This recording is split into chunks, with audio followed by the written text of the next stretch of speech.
Assalamualaikum warahmatullahi wabarakatuh.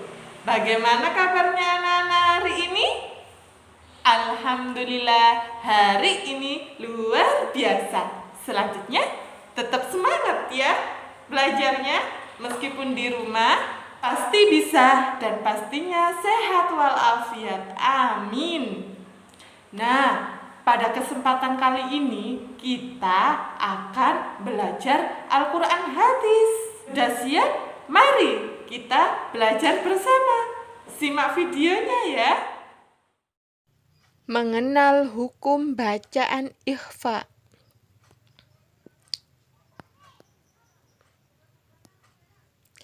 Pengertian bacaan ikhfa. Ikhfa artinya menyamarkan atau menyembunyikan. Jadi, apabila terdapat nun sukun atau tanwin bertemu dengan huruf-huruf ikhfa, maka bacanya wajib disamarkan. Huruf-huruf ikhfa. Huruf ikhfa ada 15 huruf, yaitu ta, tha, jim, dal, zal, ro, za, sin, shin, sod, dot, to, do, fa, kof, dan kaf. Nah, itu dia huruf ikhfa. Jadi, apabila terdapat nun sukun atau tanwin bertemu dengan salah satu huruf ikhfa tersebut, maka cara membacanya adalah dengan disamarkan. Contoh bacaan ikhfa. Contoh lafaz yang pertama adalah ansotukum. Ansotukum, yaitu bertemunya dengan nun sukun bertemu dengan huruf shod. Shod merupakan huruf ikhfa. Contoh yang kedua adalah fa'in qatalukum. Fa'in qatalukum, yaitu bertemunya nun sukun bertemu dengan huruf qaf. Qaf adalah huruf ikhfa. Maka cara membacanya harus disamarkan. Fa'in qatalukum. Contoh yang berikutnya adalah min duni. Min duni. Min duni, yaitu nun sukun bertemu dengan huruf dal. Huruf dal adalah huruf ikhfa. Maka cara membacanya harus disamarkan. Min duni. Contoh berikutnya ialah lafaz yang zuruna. Yang zuruna. Yang zuruna. Nun mati bertemu dengan huruf dho. Huruf dho adalah huruf ikhfa. Jadi harus disamarkan. Yang zuruna. Selanjutnya, contoh bacaan ikhfa tanwin bertemu dengan huruf ikhfa. Contoh yang pertama yaitu lafaz yauma idzin zuruqa.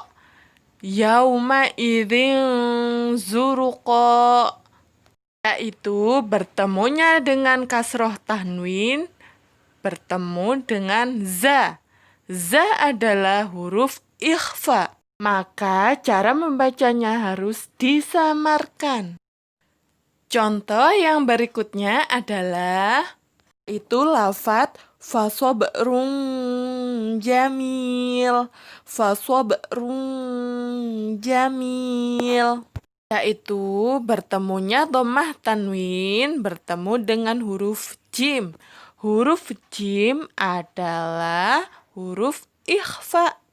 Cara membacanya harus disamarkan. Fasobrun jamil, fasobrun jamil.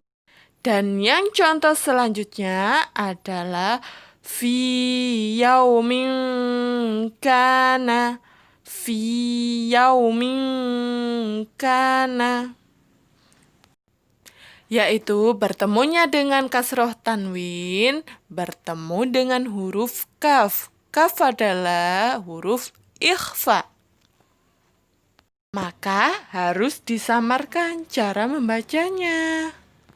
Fi yaumin kana.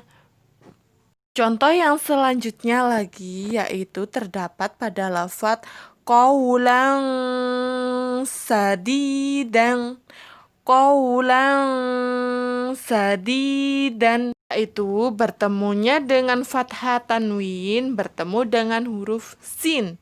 Sin merupakan huruf ikhfa. Cara membacanya harus disamarkan. Qaulan sadida. Yang selanjutnya adalah mengenal hukum bacaan izhar. Ada yang tahu apa itu bacaan izhar? Ayo disimak baik-baik ya videonya. Ya, Budia akan menerangkan tentang hukum bacaan izhar.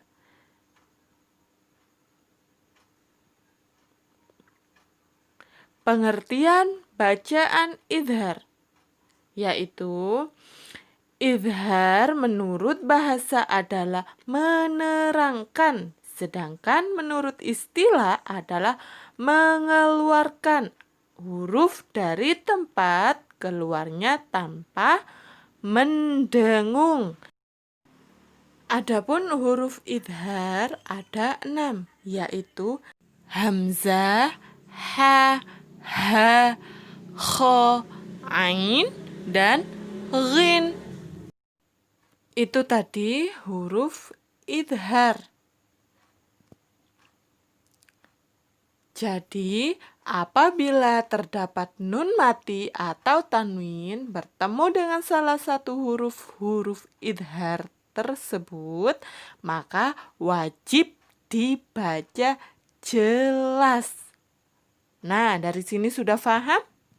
Tadi ikhfa samar, sedangkan sekarang izhar itu jelas.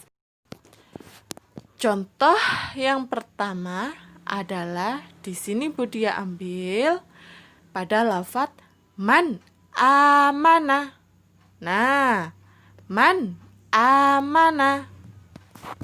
Cara membacanya harus jelas, tidak boleh man amana gitu. Tidak boleh ya. Karena di sini ada nun mati bertemu dengan hamzah, maka cara membacanya harus jelas. Contoh berikutnya yaitu pada lafaz yanhauna. Yanhauna, yaitu bertemunya nun mati dengan huruf H. Huruf H adalah bacaan izhar. Cara membacanya harus dibaca dengan jelas. Contoh berikutnya yaitu pada lafaz min hakimin. Disebut bacaan izhar karena di sini ada nun mati atau nun sukun bertemunya dengan huruf H. H adalah huruf izhar. Maka cara membacanya harus jelas. Contoh berikutnya di sini pada lafaz wal munkhaniqatu. Wal munkhaniqatu. Tidak boleh dibaca wal munkhaniqatu. Wal munkhaniqatu. Gitu tidak boleh ya, harus jelas dibaca wal munkhaniqatu. Wal munkhaniqatu. Disebut bacaan izhar karena ada nun sukun bertemunya dengan huruf kha. Contoh yang selanjutnya yaitu pada lafaz an'amta. An'amta. Lafaz an'amta adalah bertemunya nun sukun bertemu dengan huruf ain. Ain adalah merupakan salah satu huruf bacaan idhar. Maka cara membacanya harus jelas. Contoh selanjutnya lagi yaitu pada lafaz fasayanghiduna. Fasayanghiduna yaitu nun sukun bertemu dengan huruf ghin. Huruf ghin adalah huruf idhar. Maka apabila ada nun sukun atau tanwin bertemunya dengan huruf ghin, cara membacanya harus jelas. Tidak boleh samar. Fasayanghiduna. Fasayanghiduna. Contoh selanjutnya yaitu contoh bacaan idhar tanwin bertemu dengan huruf idhar. Yang pertama adalah pada lafaz Rasulun aminun. Rasulun aminun.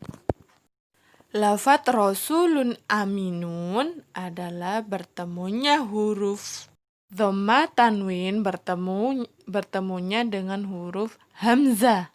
Maka disebut bacaan idhar. Maka wajib dibaca dengan jelas. Contoh yang selanjutnya adalah pada lafaz jurufin harin. Jurufin harin. Sekali lagi pada lafaz jurufin harin. Lafaz jurufin harin yaitu bertemunya kasroh bertemu dengan huruf ha.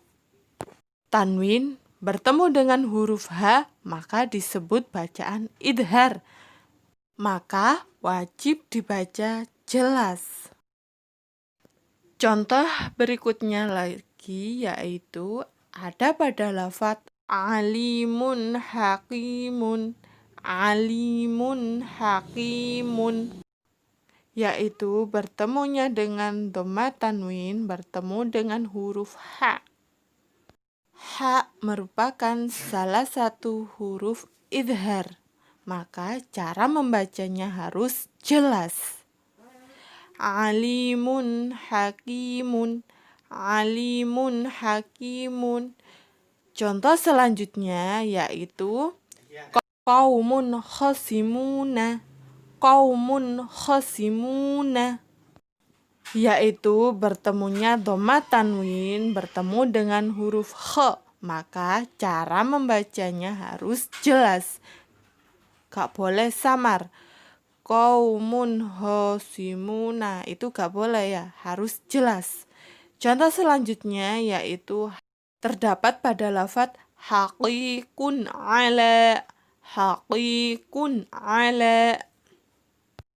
Yaitu bertemunya dhamma tanwin bertemu dengan huruf ain.